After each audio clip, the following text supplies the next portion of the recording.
The 2016 presidential campaign is well underway and people are already engaged. To talk more about that is Paul Brewer, the director of the University of Delaware Center of Political Communications. Paul, thanks for coming back. We had you the last time because you also run the polling there, and you said you're not going to be doing much polling until after the new year? Yes, so we'll have some races in Delaware that we want to keep our eyes on. Delaware will be electing a new governor. And then we have a primary campaign coming up on both the Democratic and the Republican sides for the presidential nominations. So we'll be doing some polling around that as well. Yeah, for the Delaware races, we don't even know who's running yet. So right, yeah, so we can't do polling yet. Yes. But there's a lot of polling going on in the presidential campaign. Let me talk about polling in general, then we'll get into some campaign talks.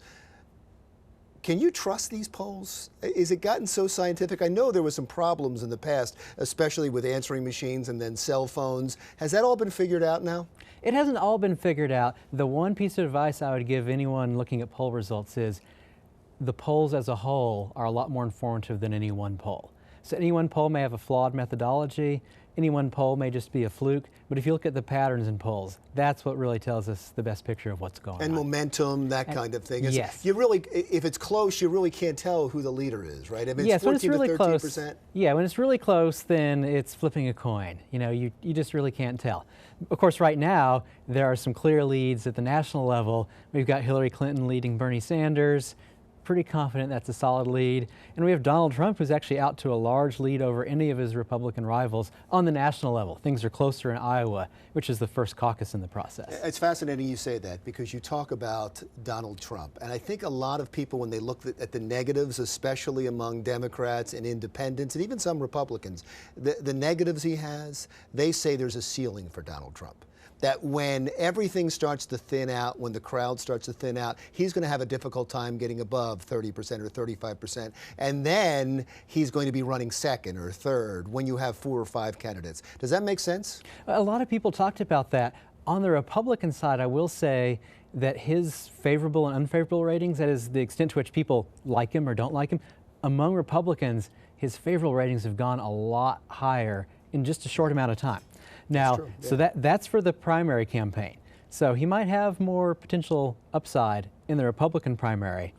On the general election, if he gets that far, I think he's going to be a tougher sell for independents and Democrats. Joe Biden, everybody's looking to see whether he's going to jump into the race. What is your gut?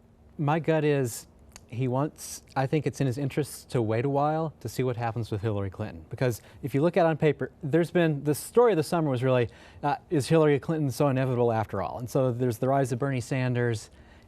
I think Bernie Sanders is very unlikely to be the nominee. But Hillary Clinton's had some troubles. Her poll numbers have gone down. There's a lot of negative coverage of her with the email scandal. And so I think a lot of Democrats are a little nervous right now, asking, so is Hillary Clinton the strong candidate that we thought she was going to be? Or do we really need a backup plan? Would there be pressure with what you just said? Would there be pressure on Biden just to get into the race so there is a viable alternative?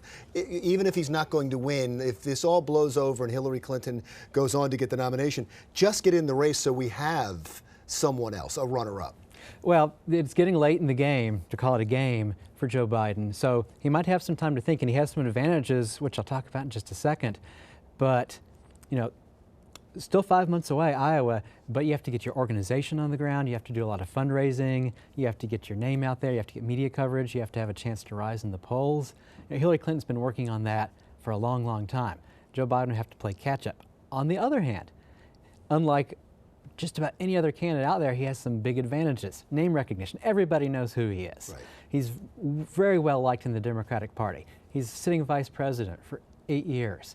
So he has advantages for kind of jumping late in the game to a campaign that most candidates wouldn't have on their side. And I'm side. sure he'd rather it not be this way, but he does have a very high favorability rating because what he went through with his son, Beau Biden, and his son dying. And you know, it's been out there. Everybody said his Beau told him to run right before he died. And so he does have that too. I just saw him the other day though at the Sussex County Democratic Jamboree. His son's death took a toll on him. Yes, I'm a father. I can't even imagine what that would be like.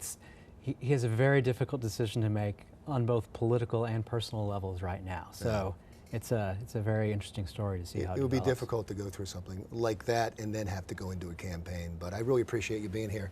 Please come back, especially when the polling starts. Thanks for having me. I'm looking forward to talking about 2016 and some of those Delaware races. Well, when we know who they are. Yeah. Paul Brewer, the director at the University of Delaware, their Center of Political Communications. Up next, Denise Taylor is here from the Million Hearts Delaware. We'll tell you what that is when we come right back on the Delaware Way.